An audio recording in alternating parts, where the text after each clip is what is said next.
Hey, this is Joel over at Shoreline View. I want to take a minute to show you guys how to use this theater. All right, so first thing you should know is that you should have your remotes up here.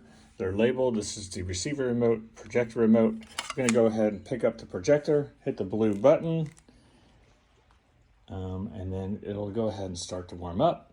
Takes a couple minutes there to go. Go ahead and put that back. We'll go ahead and we'll get our receiver. We'll go ahead and turn it on with the red power button. There you go. You see the receiver is rocking and rolling. We're going to next turn on the Xbox. So you can hit the power button there on the Xbox. And you want to make sure when you're using the Xbox that you're using this Blu-ray source, okay? It'll say Blu-ray on the screen as well. So there you go. Make sure you're using a Blu-ray source. If you brought your own device that you want to plug in, you'll see a cable here. You'll see it says game source.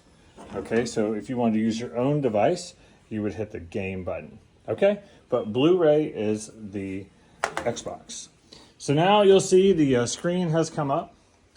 And what you can do is if you're not familiar with the Xbox, just bear with me for a minute, I'll show you.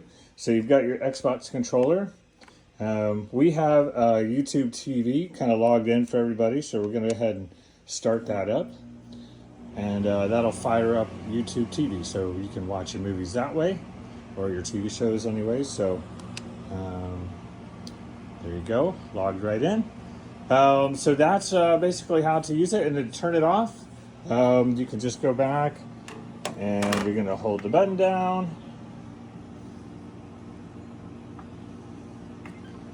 And it'll turn off the Xbox.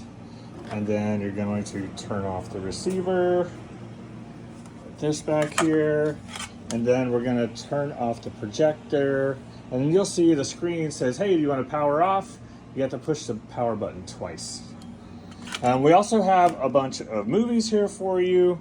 And hope you guys have a great time. Please do not open this cabinet. It says do not touch. We don't want anything removed or any wires changed. That way the next guest can use it. All right, thanks. Take care. Bye.